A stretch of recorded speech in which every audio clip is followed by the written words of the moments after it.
Have you ever thought about all the history that's buried in the ground in the Great Smoky Mountains of East Tennessee?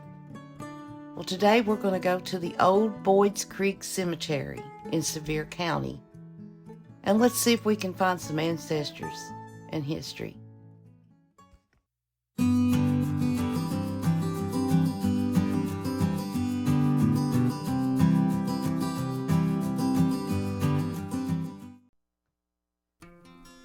Welcome everybody to Appalachian Cemetery hunting once again, and we are still in the Great Smoky Mountains of East Tennessee. Today we're at the old Boyds Creek Cemetery, as I said at the opening of this video, and it's located in Sevier County. Here's a view of the cemetery, and the cemetery is beside the old Boyds Creek Baptist Church. Now this map shows the location. It's just off the state road of 338 northwest of Sevierville. The road is also known as Boyds Creek. I'm going to give you a second to look at that. Now it's a small cemetery. It only has 49 people buried in it, and the earliest date that we could find was 1826. So I think we have some early settlers, first settlers. So let's see, we've got 3 graves that don't have any death dates. And so the cemetery could be slightly older, we don't know. So here we go. First one, we have J.S.C. Byrne. We don't have a birth date for this person, but we know they died in 1839. So it could have been a child, born and died, don't know. And I think the next one here is an early settler, a Wilson Byrne, 1782 to 1843. And his wife, Elizabeth Hodge Burns, 1805 to 1841. And they called her Betsy. And she was born in South Carolina. And you'll notice she added an S to her last name. And that happens. Now, in this video, I know you're going to see a lot of variations of names, so let's keep going. We have Eleanor Chandler, and there's no birth date for her, but she died in 1826, and you'll notice the unique carving on her headstone. We have Angie Beersheba Manus Clark, 1865 to 1895, with her husband, E.A. Clark, 1856 to 1900.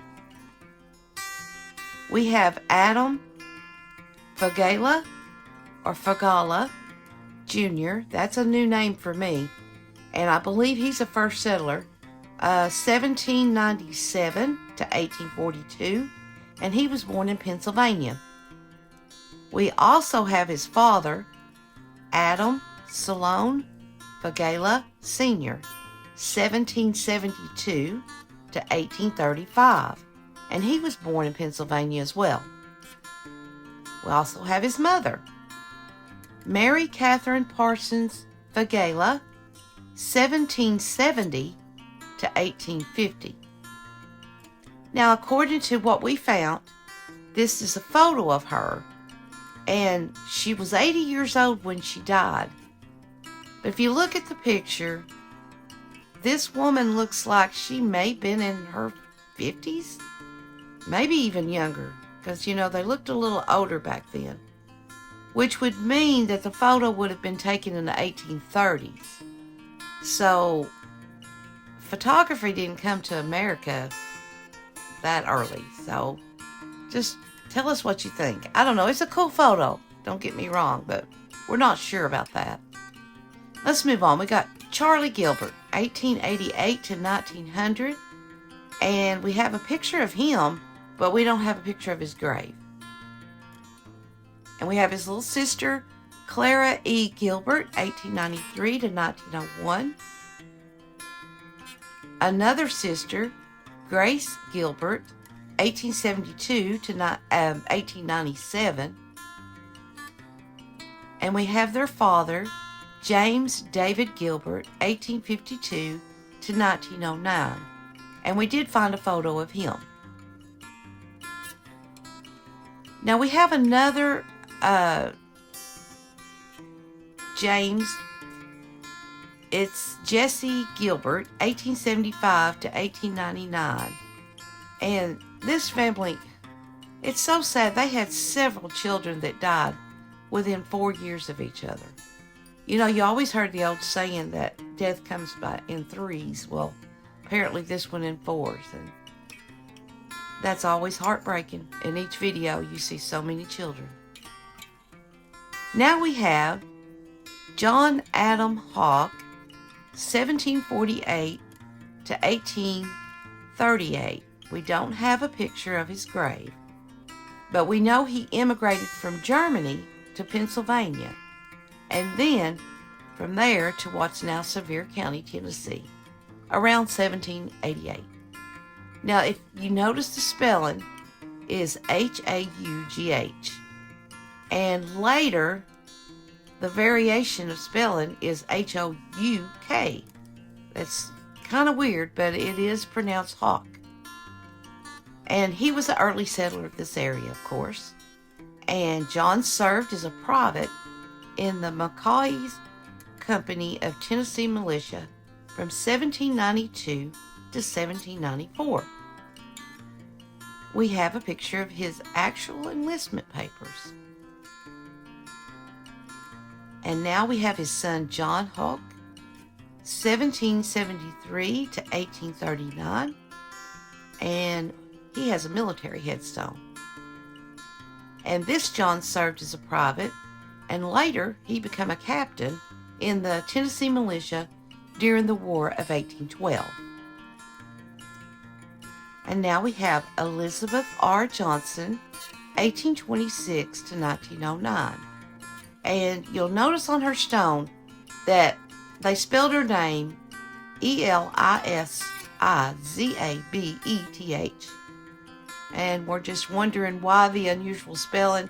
It could be just, just spelling it like they heard it. That happened a lot. Now we have George W. Johnson, 1857 to 1858. And bless his little heart, he was only 6 months old when he passed. We have John Wilson Johnson, 1819 to 1900. And his father, John Tolliver Johnson, 1790 to 1865. And he migrated from North Carolina. We have his Jonathan's wife, Martha Bright Hines Johnson. Now, they called her Patsy. 1797 to 1878. And we have John Wilson Johnson's first wife, Nancy Jane Irick Johnson, 1825 to 1866. Then we have their son, Robert S. Johnson, 1852 to 1853, only a year old. And now is Emmeline Gossett Manus, also known as Emily, 1826 to 1907, and Emily was born in South Carolina. We do have her husband, John Daniel Manus, 1826 to 1896, and he served in Captain Randall's company of the Home Guards of the Union Army during the Civil War. Now is Ida Manus, 1879 to 1902, and she was the first wife of John Daniel Manus, 1873 to 1935. And then there's an infant of the Manus family who was born and passed in 1900. And now is William D. Manus, 1906 to 1907, another child. Isaac Newton McMahon, 1857 to 1936. J.H. Morton, we don't have any dates for him, but we know he was a pastor. And we don't know for which church. So it could have been the church there right next to the cemetery. If anyone knows, please let us know. And we have his daughter, Mary Lily Morton, 1871 to 1873. And she was only 2 years old when she passed. There's an RR, and that's all we have for this person. No dates, just RR, so we don't know anything about them. We have Harriet Randalls, 1854 to 1857, and she was only 3 years old. And notice the unusual spelling of her name. And most of the time it's spelled Harriet. So, they didn't have a lot of schooling back then, so we don't know. We have John Sidney Randalls, Sr., 1777 to 1869, and he was born in Virginia. And look at this picture of him. Isn't that awesome?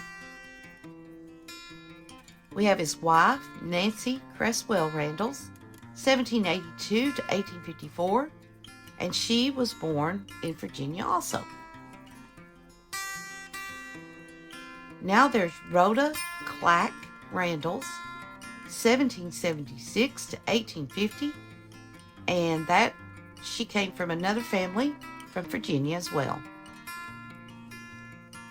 Then we have Maddie R. Shields, 1897 to 1901, and she was only 4 years old. That's so hard. We don't have a name on this headstone, but the person here was born in 1872, and he died in 1907. And now there's 10 people buried here with no pictures of their grave, but we're going to remember their names. Armstrong E. Chandler, 1825 to 1826, only a year old. Mary Jane Malone Hall, 1753 to 1830, and we do know that she was born in Maryland and was the wife of John Adam Hall from Germany that we looked at earlier. Dorothea Conister Hawk, 1804 to 1853. Her husband, Jordan Hawk, 1803 to 1880. Nancy Chandler Hawk, 1775 to 1831, and she was born in North Carolina. Dardis Johnson, and this baby had born and died in 1842. Elizabeth Summer Johnson, she was born in 1775, but we don't have a death date for her, so that could be possibly a death and burial. Then we have Isabella Cooley Johnson, 1765 to 1850, and she was born in North Carolina. Now is Nancy Bell Powell Queen, 1872 to 1895, and they called her Nanny. And the last person that we have in this cemetery is Martha Isabella Johnson Robinson, 1838 to 1878. Now, I'm going to apologize for some of the names that I've said. I may have butchered them, said them completely wrong, but this one was a hard one for me to get out. So I apologize right now if I didn't say some of these names right. So this will finish up the old Boyds Creek Cemetery. This would be a really cool place to go visit. We sincerely hope you like this video. Once again, they sure are a lot of early settlers buried here. And I appreciate you guys watching. Welcome all new subscribers to the channel. And hit that like and subscribe and notification bell. That'd be great. And we'll see you next time. Every Friday we try to put out a video.